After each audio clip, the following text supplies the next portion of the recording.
You know the Dumbo ride that spins around and the arms go up and down? Yeah. It was that. But the whole time you're in line, it's like, look at this sad dolphin. And then the next sign is like, penguins, there's only 3 of them left. What are you going to do? and just like stuff like that. Like I pictured them saying, penguins, there's only 3 of them left, and we are holding all 3 of them hostage. But with your subscription of $8.99 a month, maybe we'll let one go free for Christmas. Yeah. Seaworld. Christmas. Yeah, they're so the whole theme people. was you get in this like Sea-Doo like thing, and the kids spin around, and the whole time they're like, all right, kids, are you ready to go save some animals and rescue? Like, you know what I mean? Like, that's the whole theme. And so you go up and you spin around, and then they're like, all right, kids, go save a manatee. And you're like going up and down. And then meanwhile, like you turn and there's like all of these like gears and pistons being run by oil, like right next to you. Like, going, pss, pss, it'd be funny if it's like, dripping. It'd be funny if it's like made with whale oil. Yeah. Don't worry. We know what you're thinking. We used the entire whale to make this. Yeah, but we're running out, so we're going to need another one. Yeah. Gonna need another one.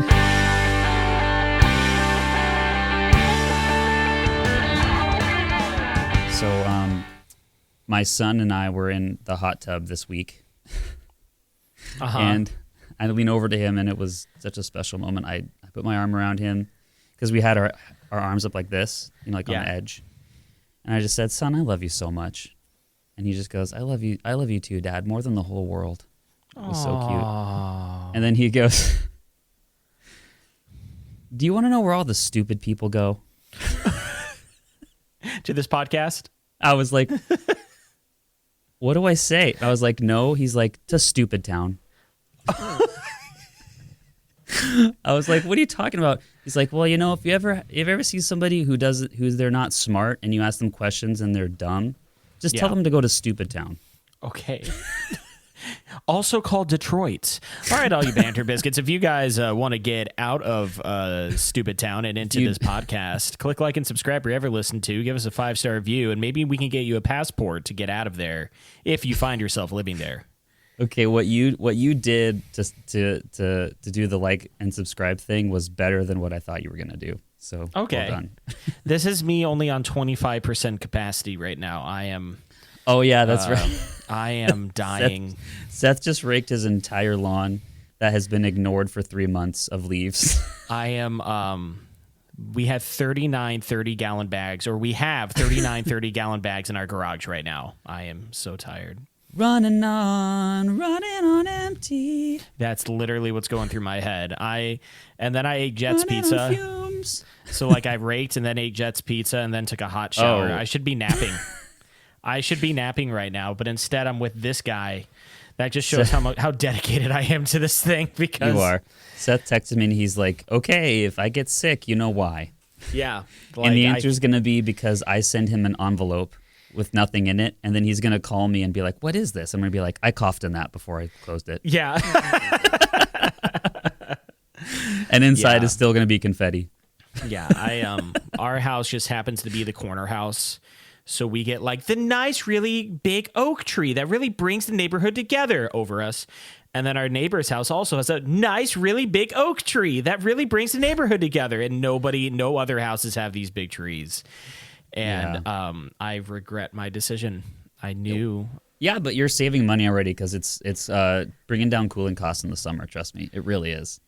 Cooling cost? How's it bringing down cooling cost? Because the house cools down overnight, and then the sun hits it, but not totally because it hits the tree, and then it doesn't lose the heat, so you don't have to have the heat up as much, and so that it actually is a big saver.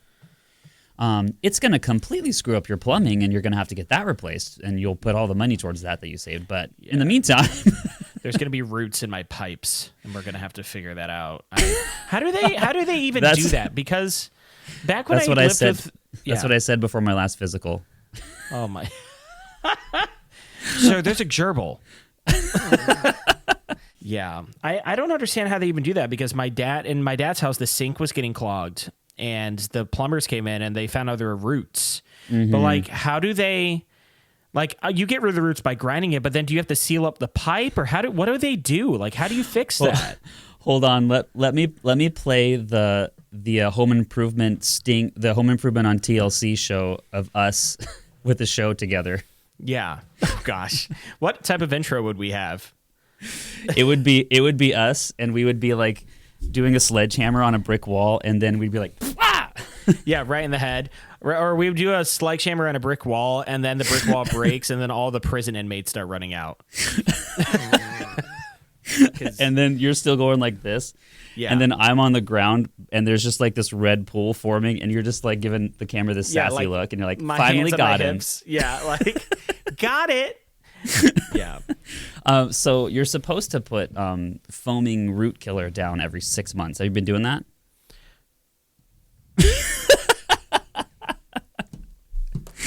I didn't even know that was a thing until you just mentioned it. You have 1 month. Okay. Well, it's been a year. Okay. It's been a year, Garrett. I don't know what foaming root killer is. All right, so here's what they're gonna do. They're gonna come to your house, and they're gonna stick what's called a jet rooter down in the clean out by the street. Okay. And it goes into the clean out and then up towards your house, and it goes and in like really intense water, and it cuts all the roots that have grown into your system, into your pipe.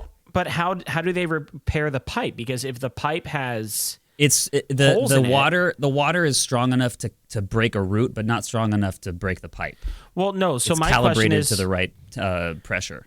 My question is, the roots obviously have infiltrated the pipe. So then, how do you like seal the pipe?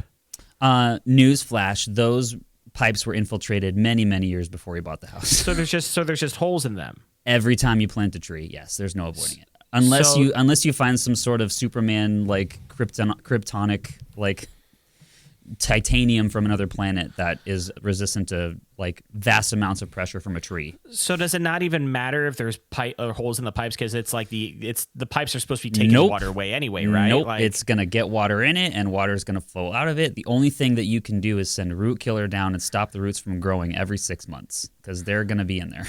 I don't feel like my question is being answered. So if the roots have this is some weird bizarro position for me to be in, telling you how something works. Yes, never done this before. That's why you see, because Garrett's the one telling me this, I have more questions now. So if roots are poking hole and infiltrating the pipes, yeah, and obviously there are now holes in your pipes. When they get rid of the roots, do they have to seal the pipes? No, it's just got holes in it forever.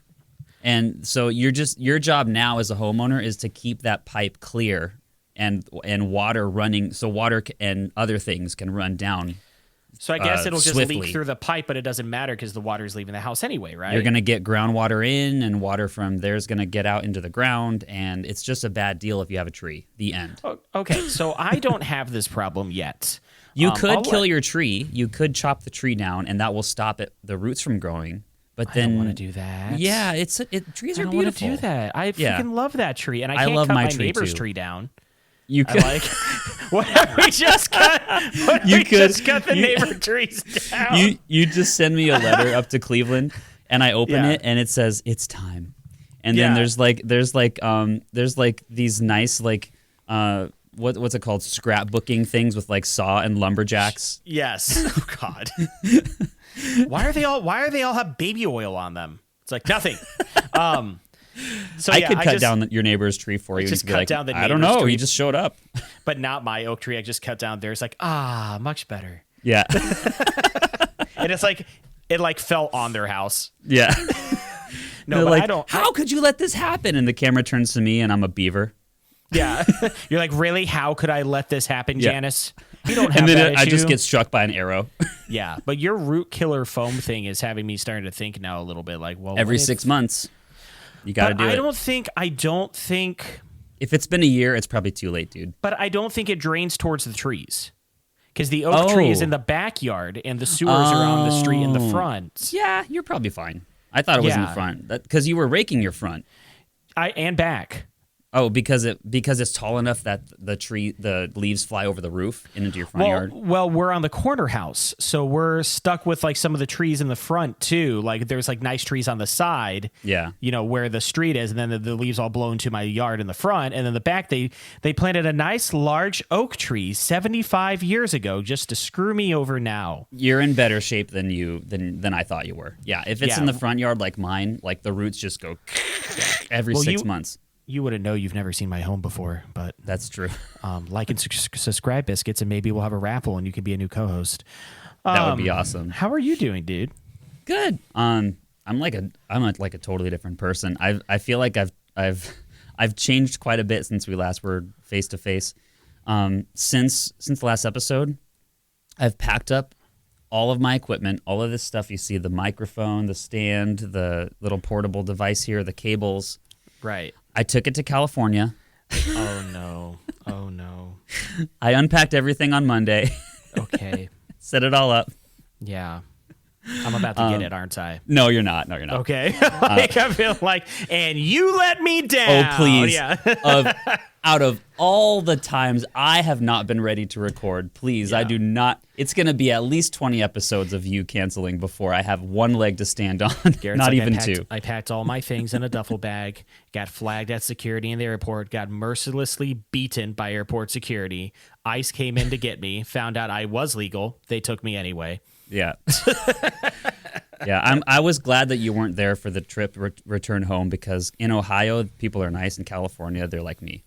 So they're like you before. The TSA, because I didn't have the real ID. You know what that is? Yeah, the thing you're supposed to get the BMV like 3 years ago. Yeah, I went and got it, and they gave me the temporary paperwork for the airport. They printed out there, like do the seal. And I get to Cleveland, and they're like, "We don't need that." And I was like, "What was all that stuff? I spent 2 days researching this." Whatever. So I get to California. We'll tell that story in a bit. And then I'm flying back. This is in the tiny Carlsbad airport, with there's 3 people in line, 1 TSA guy in the entire airport, and that is it.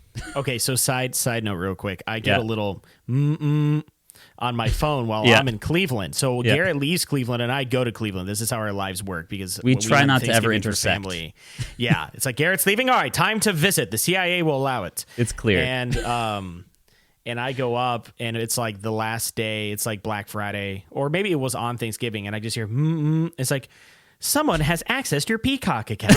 And I'm like... You didn't even think for 2 seconds. My first thought was, it's probably Garrett. Let's see it. And what do you say, Carlsdale? Carlsbad. Yeah, California. Carlsbad. I'm like, Carlsbad. I look at Shelby. I'm like, $20. This is in California. And I go she type in Carlsbad. I'm not taking that bet. Yeah. I go and type in Carlsbad, and it's a little place in California. And I'm like, okay, all that makes sense. I was trying to watch the parade with my kids, who and they're so called squirrely. It. Yeah. And I said, you're probably watching the parade, aren't you? Like, yes. Which happens at 5:30 in the morning in California. But anyways, so yeah, I'm like trying to watch. Like, I know Pikachu's come up and trying to hold Grammy's like, I'm like, such sit here, just sit. Like, chips going Adderall would everywhere. do this so much better. Yeah. L is on the other couch. She likes doing flips with her legs in the air, and I'm like, L. She's falling, hitting her head. Right. And then it cuts to a shot of me, and I'm just like, just forget it. And then Pikachu's just floating by. Yeah, you looked more like the float than Pikachu did. Did you see the Goku float? Dude, it was so crazy. I don't even know how to. I'm not even going to try to tell you the story, but California was just so insane this time. I need 2 vacations now. Or a third kid. That's how insane it was, dude. We went nonstop. I was sick. I had the flu. I went to the emergency room. They confirmed it. Okay, wait. We went to San Diego. Dude, it was crazy. I didn't were in the sit emergency down. room? Yeah, because I was in so much pain, but we don't have to talk about that. But they confirmed that I had some kind of bad, horrible virus or whatever. I had that for the first 4 days. I tried to hang on like a Native American to the back of a covered wagon trying to get out to Oregon, away from all the bloodshed. And then when I finally got better, we went downtown and visited our aunt. Downtown San Diego. We were there for 12 hours around downtown, going up street, down street to her apartment, to playgrounds. We went to Seaworld, which I'll tell that story, for another 15 hours. And then we had Thanksgiving, and we made all the food, and then we got on a plane, and here I am. So, Garrett, I don't know where we're going with that. Out of all the things that happened, what would you say you're thankful for? I'm thankful to be alive at this point, but okay, it was such a whirlwind, dude. But yeah, I was grateful you let me access your Peacock account, because it was really nice. It was like a nice little crown jewel of like, oh, this is cool. Like, this is going to be a nice little thing that I can pretend I'm relaxing doing. You're just in the hospital. You're like, kids, come gather around. Let's watch the Macy's Thanksgiving Day parade, and then the Puppy Bowl right after. Oh, when that dog show comes on, that's always like the most sad. But should I tell the Seaworld story real quick before we jump into yours? Or do you want to tell yours first? I knew we weren't getting out of this podcast without you talking about that. You're like, oh, that's another 15-hour story. And then after you moved on from it, I saw that little thing in your eye that's like, we're going to talk about this anyway, aren't we? It won't be that bad. I've already pre-condensed it for everybody. So you love going pleasure. to places where they abuse large animals and hold them in captivity? So what makes this funny is that you know what this story is about to be about. And yes, I do. And that's why I love you so much, because you know exactly how I feel about all this stuff. Every time I think of SeaWorld in California, I think of Star Trek 4. This when they went back in time and then they had to save the whales, and Spock was swimming with the whales in the sea holding on thing. to like the fin or whatever. Yes, I will always I'll think of that, and I think of Scrubs when I picture SeaWorld, because they were. I go to South Park where they sent Shamu to the moon. To the moon. They're like, he's safe now. He's alive. He's free. Save me, Kyle, please. And he's just dead. Like, they get him there in the end of the episode. He's just dead on the moon. Yeah. He's just there. So great, dude. It's so good. Awesome. It's so great. So thank you and shout out to Uncle Josh and Aunt Sammy, Audrey's brother, for gifting our kids. For Christmas, they decided to get them 2 tickets to SeaWorld. Which, so San Diego SeaWorld is a big deal. And I'm just going to say that for everybody who doesn't know. But it's like, as far as like expensive amusement parks or whatever, like it's up there, right? It's like Disneyland and then SeaWorld. Sure. Like the parking was $40. The tickets were, I don't even want to tell you. But like they out of the goodness of their hearts, like they gave us a really wonderful Christmas present and took us. And fortunately, I got better the day before. So I was Thank God. Yes, I was really kind of like hoping. So we get in there, and I'm looking around, and I'm like, I already know what this is going to be like. I'm going to feel bad about existing by the time I walk out of here. And boy, was I right. Let me tell you something. Only SeaWorld can take a kid's amusement park thrill ride and turn it into a conservation theme. I love it. Let's talk about it. There was this one ride that they wanted to go on of like, it was like boats that, it's like, you know, the Dumbo ride that spins around and the arms go up and down? Yeah. It was that. But the whole time you're in line, it's like, look at this sad dolphin. And then the next sign is like, penguins, there's only 3 of them left. What are you going to do? and just like stuff like that. Like I pictured them saying, penguins, there's only 3 of them left, and we are holding all 3 of them hostage. But with your subscription of $8.99 a month, maybe we'll let one go free for Christmas. Yeah. SeaWorld. Christmas? Yeah, there's so the whole theme people. was you get in this like Sea-Doo like thing, and the kids spin around, and the whole time they're like, all right, kids, are you ready to go save some animals and rescue? Like, you know what I mean? Like, that's the whole theme. And so you go up and you spin around, and then they're like, all right, kids, go save a manatee. And you're like going up and down. And then meanwhile, like you turn and there's like all of these like gears and pistons being run by oil, like right next to you, like going pss, pss, It'd be funny if it's like, made dripping. It'd be funny if it's like made with whale oil. Yeah. Don't worry. We know what you're thinking. We used the entire whale to make this. Yeah, but we're running out, so we're going to need another one. Yeah. Gonna need another one. That would be hilarious if there's like a show that does like a satire like South Park on SeaWorld, and they're like, we need to save all the animals, but everything is run by like animal oil and all the other things. Like, yeah, right. It was regular dinosaur oil. Oh, that's good. Oh, good. Yeah. And there's people walking around, like, you know, giving like kids like a punch on the shoulder, like, hey, little conservationist, you know, and they're trying to give them like little badges and like, right. They don't freaking know. No. And finally we get to like the orca show, you know. I love orcas. And dude, they are so beautiful. Like, oh my gosh, just the majesty of those creatures. Like, I was just literally about to say amazing. majestic. That's Yeah, so they're just funny how you majestic, said dude. that. Yes. And they're so smart. Like, so like the trainer will like stand on the podium, and she did this. She went like cross her arms and did that. And the whale knows to turn around, not only to go splash the crowd with like its tail, but also she says which direction. So like she points him, and the whale looks at her and goes, "Oh, I know what to do." Like, what kind of animal like can just take a single, motion or whatever and know exactly what to do? And of course, it's for fish. But Not my 7th graders, I'll tell you that much. do you think the orcas are smart? No, we can't. I'll just put it this way. I can give as many signals as I want. And they won't do any not tricks. happening. Yeah, it's not. But the woman at SeaWorld said it would work. Yeah. You're like, homework, go. Yeah. And they just like flip her off. Like, and they bring you back a dead mouse. Yeah. I'm like, thanks. Thank you for that. They're like, we're going to dissect it, right? Yeah. So at the end of the orca show, there's this like theatrical, charismatic music, like dun dun dun dun. Whale like flips and does like a backspin, and everyone's like, Composed by John Williams. Yeah, no, seriously, like that's Yeah. It was like orchestrated. And then finally the big LED wall, like this huge LED wall that is not eco-friendly in any way, shape, or form. Yeah. Spending thousands and thousands of kilowatts a second. I pictured like in the middle of the performance, like my brain always goes to Family Guy, where you see something normal, but then something crazy happens. Yeah, right. So it's like if they're normally doing the tricks, and then all of a sudden the Duel of Fates from Star Wars Episode 1 starts playing, and then there's like a double lightsaber, and they're fighting each other and stuff. You're like, wow, this is really immersive. And the person next to him's like, yeah, really immersive. Yeah. You were the chosen one. This wrinkled old man like comes out in a wetsuit, and he's like this, and he's like, execute order 66, and then all of like the dolphins are just going around SeaWorld and slapping people on the head. Yeah. And they're just like going, oh! Yeah.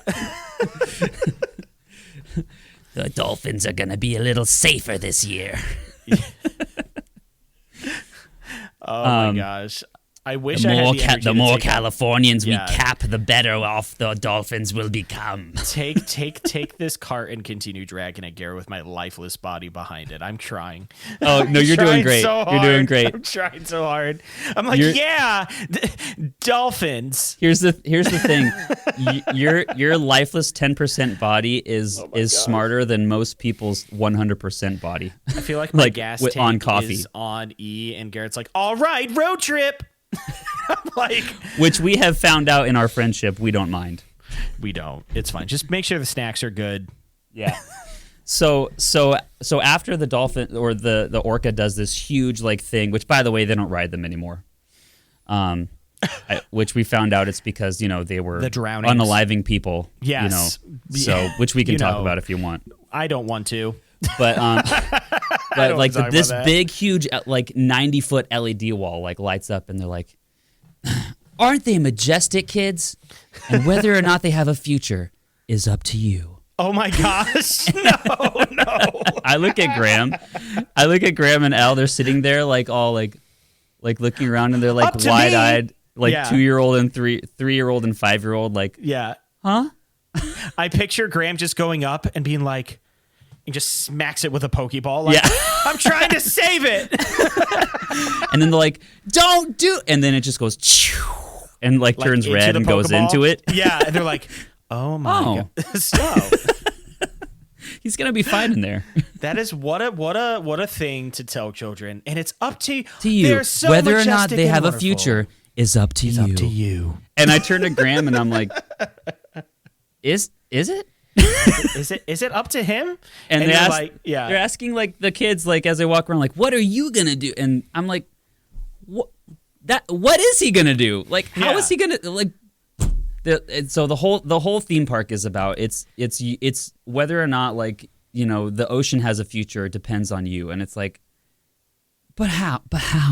I love What am I California. supposed to tell my son right now? I freaking love California. You would That's love California. That is so funny. You would thrive there, dude. You would absolutely thrive there. But yeah, the whole time I'm just kind of like, okay, like you were the ones that took these beautiful creatures and put them in a tank. Yeah. What are you talking about right now? See, my theory is Garrett was actually exiled from California with Audrey. Like, and it it's a wasn't secret. Yeah, it wasn't like a mutual thing. And then And they tried to. And I came peddling for Pastor Kevin for a job with a hat. I think they tried to like whack you and Audrey on the road. That's why you got in that car accident that destroyed like half your Starbucks cups. Because like California's like, all right, don't let them get past St. And Louis. stay out. Yeah. So that was my Thanksgiving. How was your Thanksgiving? Because you were driving all over Tarnation. Literal. My wife and I discussed how we weren't going to see my family this year. Oh. And Okay. By discuss, did you mean we're not seeing them? yeah, no. So like, Am I allowed to talk about your family on here? yeah, Or is 100%. that okay? All right. Yeah, I don't care. Yeah, I don't care.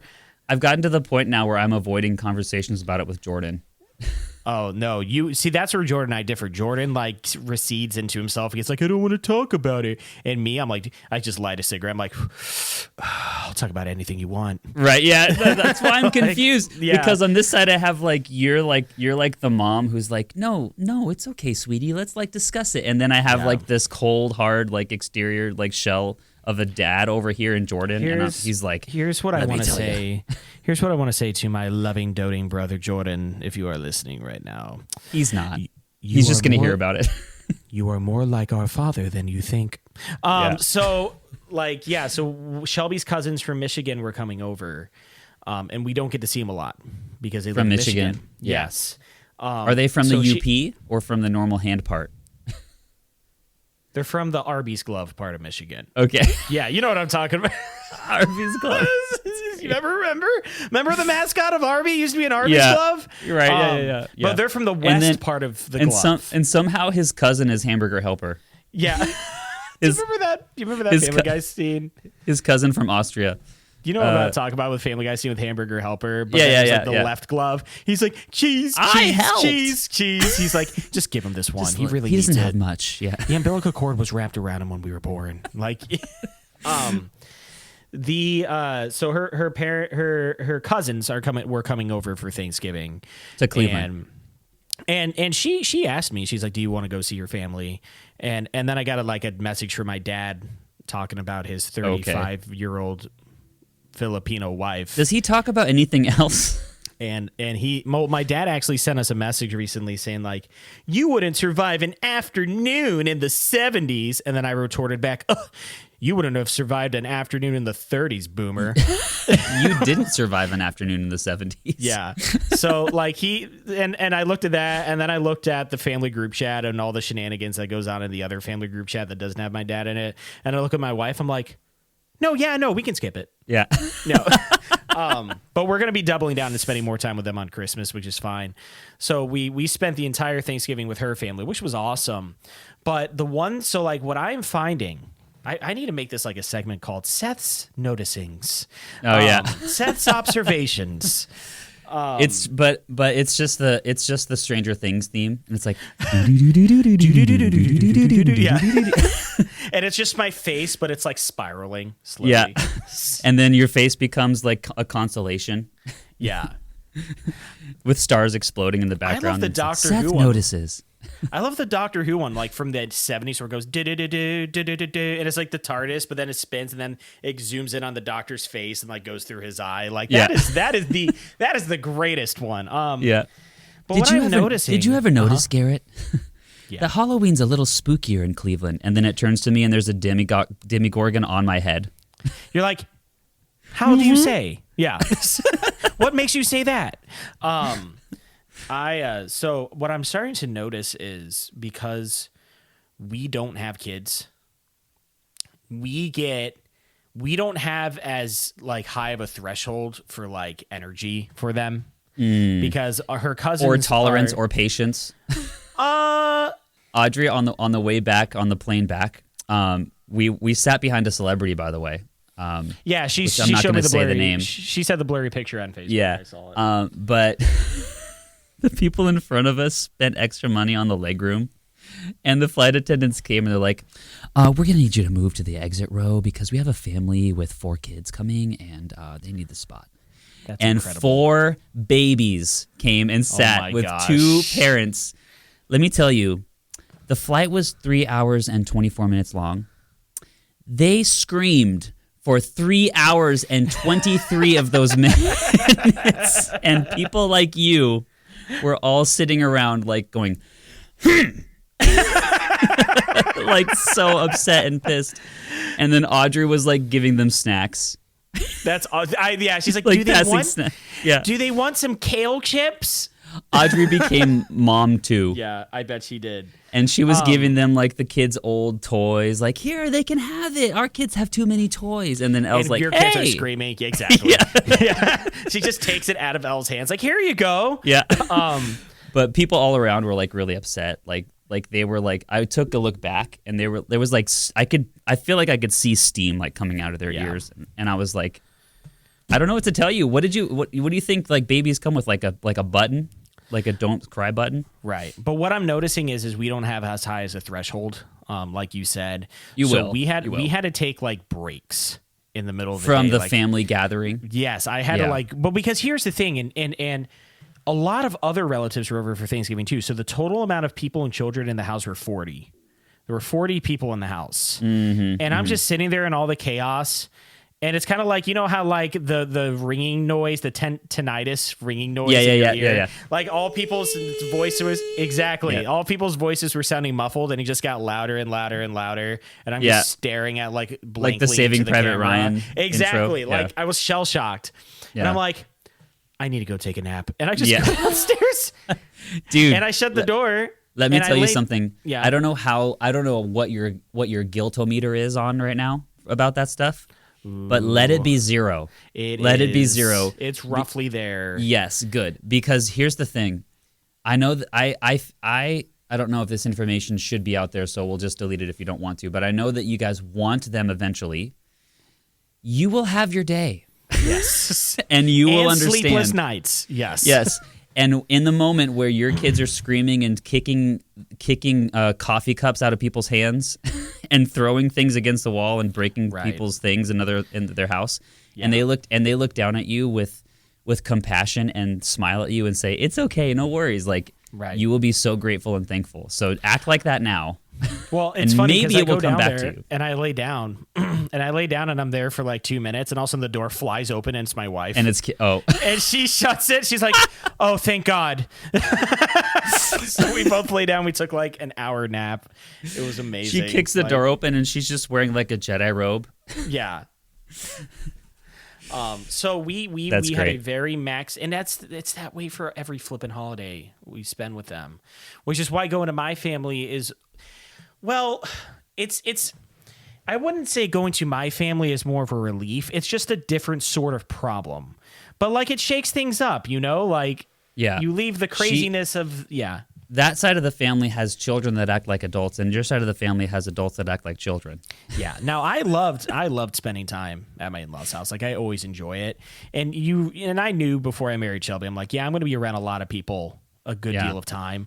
Plus but, the benefit is that everyone has their own room in that house because there's 70 rooms. Exactly. So like we were able to escape, which is nice. And I always love seeing her parents. And we loved seeing everybody, but it's the Von Trapp family of Cleveland. That's pretty much it. So like, it's just one of those things where it's like, walking into it, but you don't have that like escape hatch of like, let's go to my family, which isn't exactly an escape hatch. It's just into another room on fire. Yeah. But for different reasons. So did you have turkey? Did you have all the fix-ins? Yes. So my mother-in-law made turkey. She baked it. My mother-in-law, Sharon, she oh, come on, Sharon. Yeah, and my father-in-law's name is Randy, in case anybody was wondering. I know, it's the greatest Easter egg of my entire life. I love it. She makes, so I don't like what's that thing called? Beer. Yeah, but what's that other thing called? Drunk people. No, nobody was I don't think so. Because the cousins were there. What's that thing? The sauce thing that comes from a fruit, cranberry sauce. Is that what it's called? Yes. Okay. All right. How tired are you right now? Dude, I'm on death's door. What's that? What's that flappy flap thing that gobbles that you chop its head off and then you eat it? Yeah. They walk around like nothing's wrong, and this is literally like what CTE looks like in football players and pro wrestlers. By the way, like I am struggling so bad. I don't like cranberry sauce, but my mother-in-law Sharon makes a cranberry mousse. So what she does, I don't exactly know how she makes it. But she'll like take cranberries and like whip it. Yes. And whips it up with like whipped cream. Mm-hmm. It's my favorite thing on Does it taste like cranberry? It is. Yes, it is amazing. Cool. It's like cranberry, but it's not like as striking. You know what I mean? Like it's eased up with the cream. So it's almost like a dessert. It honest to God should be a dessert. It is so good. So listen, no shame saying this. My mother-in-law is probably the best cook. If you like lumps in your potatoes, it's okay. You can admit it. No. She's like the greatest cook I know. Seriously. Like, is that where you get all your inspiration? It really is. So like that was another reason why Shelby was like, can we just stay at my family's for Thanksgiving? And I'm like, homemade rolls made from a bread maker or the frozen ones that come out of the oven that taste like cardboard? No offense to my mother. I pictured you at Shelby's house and you set up this like fully exquisite Thanksgiving meal with candles and the turkey. It's all like steaming and there's like all like the green beans and everything and like it's perfect. And the tablecloth and the centerpiece, that corpiconia with like the fruit coming out. Yes, I know what you're and talking it's about. like the red draped curtains in the background and you're like, welcome to Thanksgiving. And then she pats you on the head and she's like, oh, you're cute. And then moves another curtain and there's an even more exquisite Thanksgiving dinner. Yeah, it's like straight up like the on the throne of King Louis the 16th type of banquet. You're just like with a boar's head, gold and silver, like an apple in it. Yeah, like you know, Robin Hood all comes the people with are like, a deer on his shoulder and puts it down on the table. Like it's this huge thing. And all the people who were just been like, oh, at your dinner are like, and like turn immediately to the side. I pictured myself maybe next year, Sethy. Yeah, I just had like a flashback or like a cutaway to like I'm at the Last Supper, and I'm just stuffing my face, and like Judas is like whispering to Christ, whispering sweet nothings to him, like right there, keep an eye on him, that guy. One of you will betray me. And start a podcast in about 2,000 years.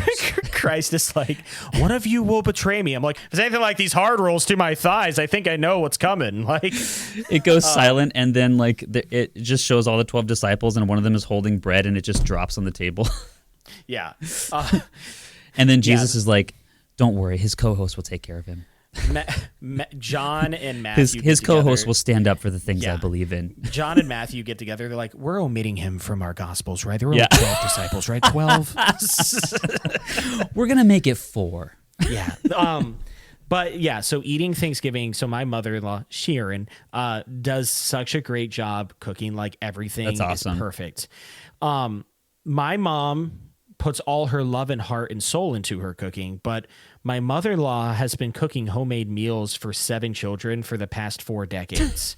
So Thanksgiving is just, you have to be there for it. Everything is perfect.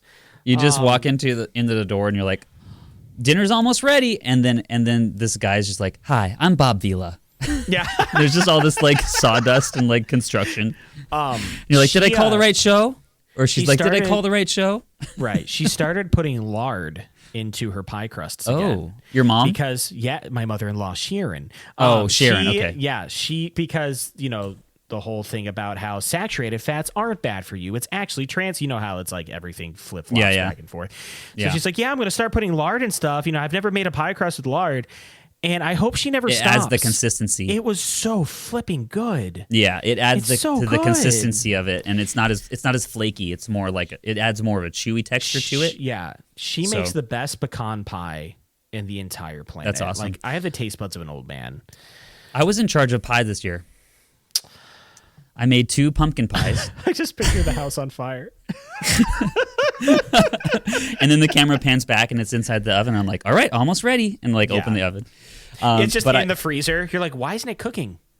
We're going to go the other way. Yeah. I was super sick this time, so I waited to the last minute. Night before Thanksgiving, I'm at the supermarket. Sure. All the way across town. Aren't we all? I drove through all the palm trees and finally found a supermarket. And, let me tell you, Californian supermarkets. Mm-hmm. I had, you would have been so proud, which, by the way, I'll send you a picture in a second. But I had to search for half an hour for the cans. Oh my gosh. Because they really are super. They hide all the cans in California. They're like, because everything's like fresh. Right. So it's like, we don't want people to know we have canned food. So they're like, they put like the green beans on this shelf, like away at the top over here. And then like the corn is like on the other side of the store, like in the bottom. Like I picture you can't like find freaking anything. I picture you like on the snow-capped mountains of Middle Earth looking for canned foods in this California supermarket. You're just in the group, and Boromir's like, we have to turn around, the path isn't clear, and then Gandalf just looks, he's like, let the ring bearer decide, and you're like, no, let's keep going. And then I like bring a plastic bag out of my pocket and like crumple it up and like shh. I'm like, you're gonna need one of these. They don't have. Isn't it illegal to have them? It is. So here, this is the picture I took for you to make you proud. Are those plastic bags? No, those are paper bags. On a paper bag dispenser. Where all the plastic bags used to go. You see where the handles are? Yeah. So why should I be proud of you? See, here's another picture I took. Yeah, they're empty. Oh, Gary, you have low battery. Yeah. See, this is the supermarket I went to. This is what you see at the end of the conveyor belts now. So do you like going to a communistic state? Like, is that fun for you? Like, I don't know how I feel about it, because we had our whole thing when you lived here about it, which is like I don't give two craps about like saving the earth. I just like having the bag in my car, and it's like it doesn't tear open when you're carrying it from your car to your kitchen. Right. But there really are no more bags in California. Like they banned them. Like they completely straight up banned them. Like they're not allowed to sell them anymore. But anyway, so I went to the store to get pumpkins for pumpkin pie, because that was my job. And I show up to the place where the pumpkins are, and in the whole section where it says pie pumpkins, it's just empty. And then in this little section over here, they still had some, but they were white. I knew it. Ew. White pumpkin pie? I just like I had my my thing that you carry around in the grocery store. Sure. Or, what's it called? Basket.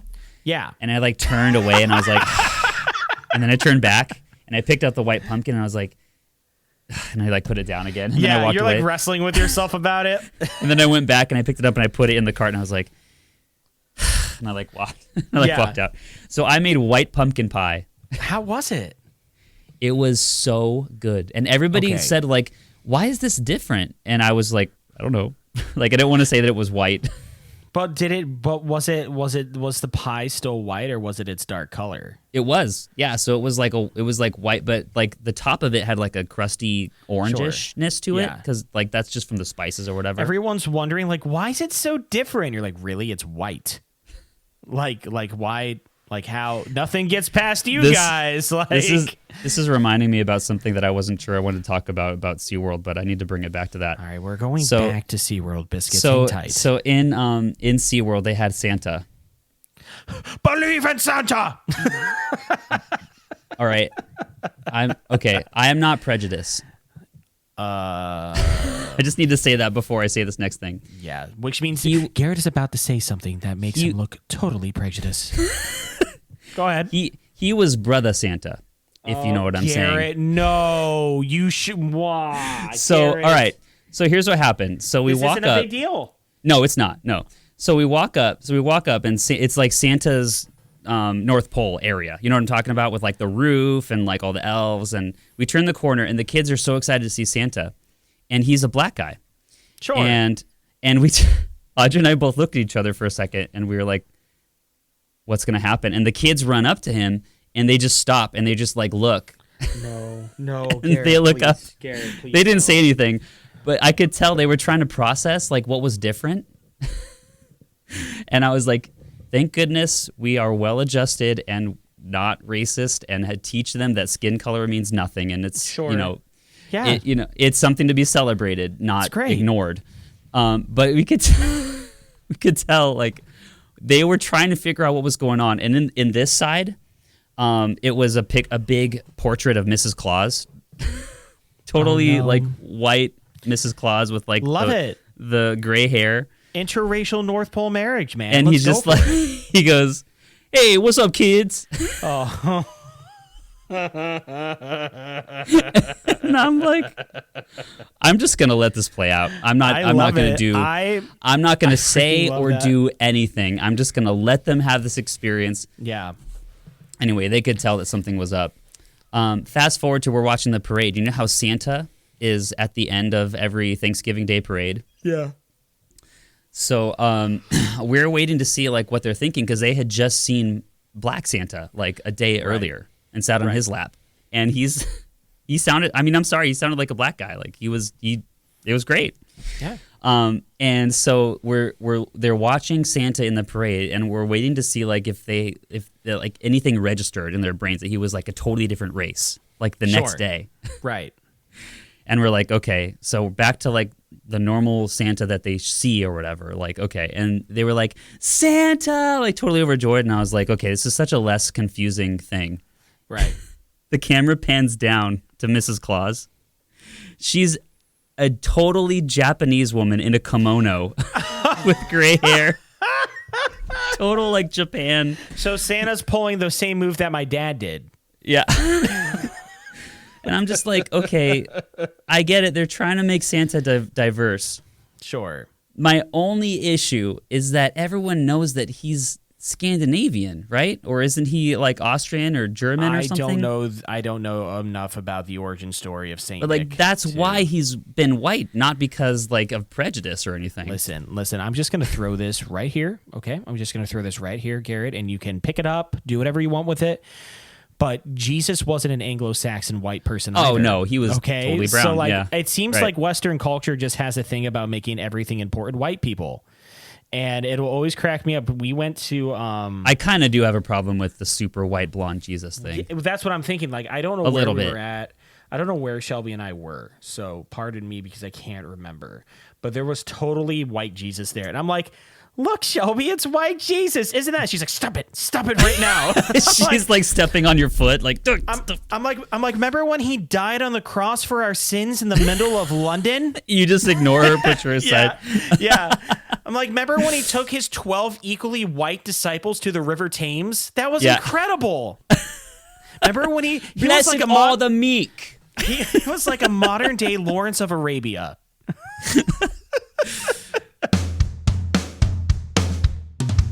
All right, Seth, this has been on the docket 3 times. We have always avoided this thing. We've gone 3 episodes. Like Garrett has a bee in his spot, and I keep thinking, I'll just let it buzz around for a while. I've gone 3 episodes with a bee in my bonnet, and here it's finally going to be let out. Okay. So I started noticing that Graham's not bringing home homework. I know. And I looked into it, and I asked him, I was like, hey, does the teacher ever give you like homework? Because like I recall at this age like that they would bring home things, that I would bring home things in kindergarten like for home projects or whatever, and then like you'd have to bring it back, and it's not graded in kindergarten or whatever. I would stuff mine in the bottom of my book bag. Yeah. So then I started looking into it, like what does homework look like? Because I'm starting to like prepare. Sure. And I'm like, what does homework look like? 1st grade, 2nd grade, 3rd grade, and I started looking into it, and apparently it's not really that much of a thing anymore. Like, if they can do the classroom work, they won't send them with homework home, especially if it's like they know that there's a lot of kids with like, you know, learning, you know, struggles and like ADD and stuff like that. Yeah. So here's my question. Why did you make me go home every day for 5 days a week and on the weekends and waste my time in my bedroom doing homework when it wasn't needed? I wasn't your teacher. But you are a teacher, okay? So I'm mad at you too. Okay, so because I'll dive into this with you, Gigshel, but I have one thing. This is the bee in my bonnet. I have one thing to ask you. Your academic educational career is extremely blurry.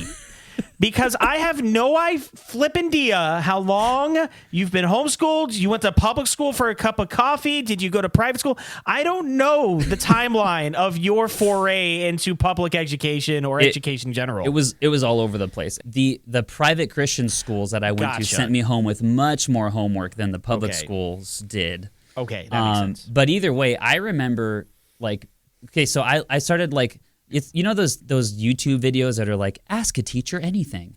And I saw one that was like, teachers don't really send homework that much home anymore if they don't have to, because they'd rather them do it in the classroom and then spend their time at home compartmentalizing things, because really they can cheat on it now with AI anyway.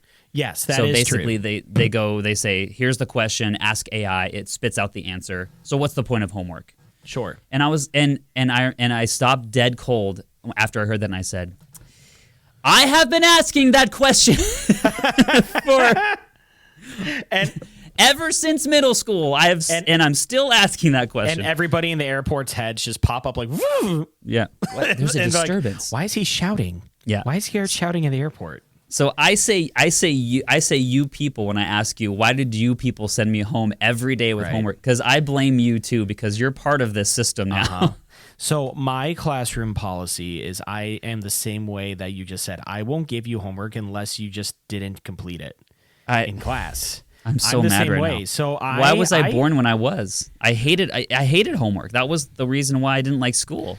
I hated homework as well, and I hated sitting down doing math problems. Now, okay, but granted though, actually no, I do remember the same. All right, you'll do the even numbers in class, and the odd numbers will be homework tonight in math class. But why? I remember that. Why at all? Why at all? If you can only handle so much learning in that time frame, why do I have to do it at home too? Because back in the day, parents were more accountable for their kids' education. But now if you give kids homework, we have so much more unaccountable parents just in society as a whole that you give them it, but the parents aren't going to lock in and say, hey, I want to sit down and help you with your homework. So it's just a complete waste of time. It's just a complete waste of time. I'm glad that it took us 70 years to figure that out, plus the time that I was in school. If I'm having trouble getting a kid to do work in class, the work at home isn't going to happen. It's not going to happen. So, and I get that. And I would so agree it's partly with the parents. AI thing. But yeah, because you have to understand, the generation that raised us are not the current generation who are parents for kids now, right? The current generation who are parents are millennials. And you know what I mean? They're too busy trying to work on their blog, or they're married to their third spouse to even care about what's exactly going on. Plus, we're all still bitter Betties about it to begin with, so we're not. What is up with you and alliterations, dude? You're doing great. I don't know. They're just hitting me today. I'm bitter. I'm a little bitter Betty about it because I feel like I really felt stupid during my time in school. Yeah. Because I would learn something in the classroom, be like, okay, I get this. I would have to very intentionally focus because of my learning problems. Sure. I would be like, okay, I have to focus on this problem to learn it. And then I would go home and it would be like I didn't listen at all. Right. Zero retention. And then I'd come back and get all the answers wrong. And they'd be like, we just did this yesterday. You were answering these questions fine. Yeah. And I'd be like, I know, big shock to me too. Yeah. So you're saying that in that generation, my parents would force me to do the homework, and now the parents are just not on your side. So they're why I wouldn't even say try? not on your side, and I would even say the large percentage of the parents in my school, if I were to give kids homework, they would have them do it because I live in a great area and go to a good school. But the society is crumbling.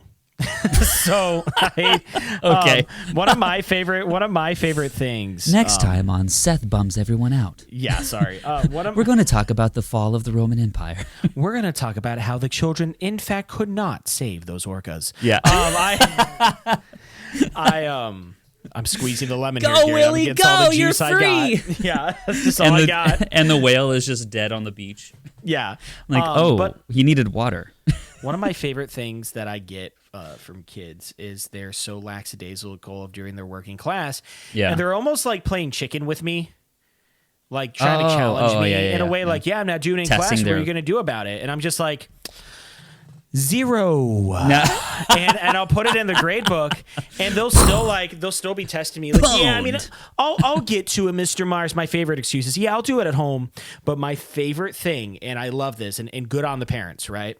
This is good, and I like it when this happens, but I will just get Yeah, from parents.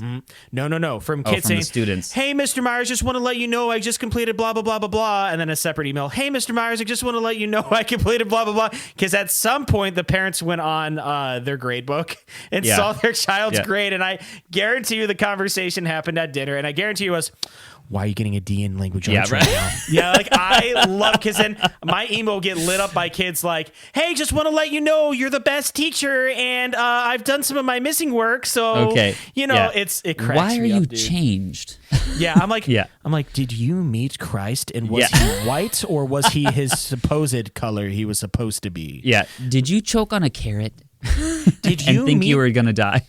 Did you have an experience with Anglo-Saxon Jesus? Yeah. Yeah. Well, I guess that makes sense. It's a different world now, but I just wanted to ask you that question because you're in that world and I've been exited from it for quite a while. But I remember like every day I had some form of freaking paper to do. I did too. And it took me forever to focus because I can't focus. And so then put me in my room with my Nintendo and my music and all the stuff that I can do that's much more fun than homework. Sure. And then be shocked by how long it takes me to do frickin' math. No, you're right. I was the same way. And the thing about me is I'm more of like a control freak.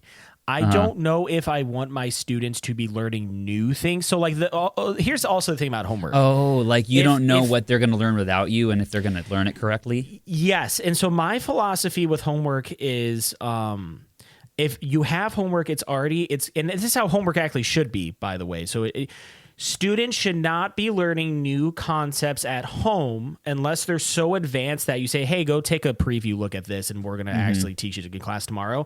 Whatever I give for homework, and usually it's just because they didn't complete in class, and a lot of times it's not because they're lazy, it's just because we didn't have time.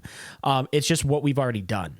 So in that case, I'm fine, but I would never give my kids something that's a new concept for homework, because for them to go to figure it out on their own. That is such a bad idea. Yeah, it's such a bad idea.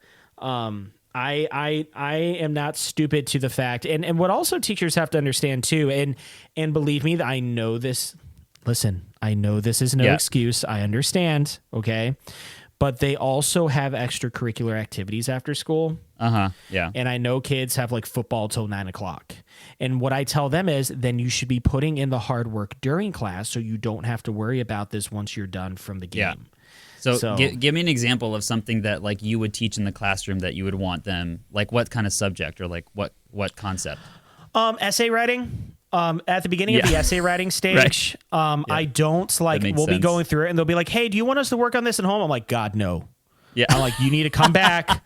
Do not, I tell them all the time, I said, do not work ahead on this, especially when it's like September. I'm like, just don't do anything. Come back with it. We'll continue. Eventually, like the spring, I let them work with it at home because we've been learning it long enough. Yeah. But I will. You just read the first sentence like, and then I was all like, and then they were all like, and then you look down and every page says 6, 7 at the bottom. Yeah. It says 6, 7 and crash out.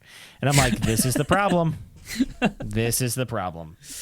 So you don't give your kids homework unless you have to, is what I'm hearing. I don't allow homework unless it has to happen. And That's usually awesome. It's not me. It's the balls in your court. If you want to sit around and fool around with your friend sitting next to you. Yeah. Like okay, let me tell you something. I freaking love that. I think that's awesome. I give them ownership. Can I please DeLorean back into your classroom and be your student? I got a funny thing to say about that. We got a coworker of mine sent an email out to the whole school, and she said, does anybody have any 50 question Scantrons that I could use? I'm giving a test on Friday. Right. Yeah. And Scantrons haven't been in schools in 15 years. So someone responded, yeah, I totally do, but you're going to have to travel 88 miles per hour to find them.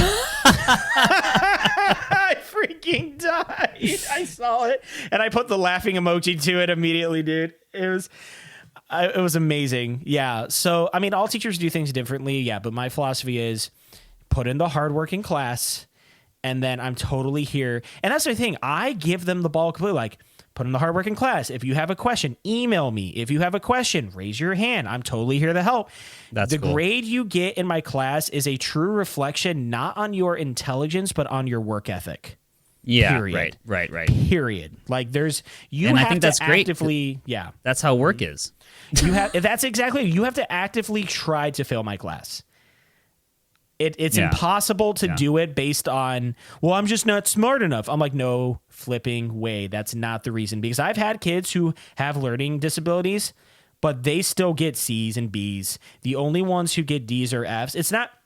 I've had kids in the past who are at like a first grade reading level in 7th or 8th grade. You know what I do? I grade them based on the work they give me. Yeah. And I look at it and say, am I seeing growth? Like, you know what I mean? Like, That's awesome. I'm glad that things have changed because I feel like when I started a class, haven't. I just automatically started with an F. Yeah. And they're like, what you going to do about it? Well, you kind of do if you start out with a 0. I guess, but it was the opposite of what you're saying. It was basically, I felt like my teacher's communication to me was, the attitude they communicated to me was, prove to me why I should care about you. Or why you show any promise. If I didn't, they just didn't really bother. Like they were like, okay, whatever. Yeah. Well, I love that. And Biscuits, if you want to get our approval, prove to us that you love us. Click like and subscribe wherever you're listening to. Give us a 5-star review.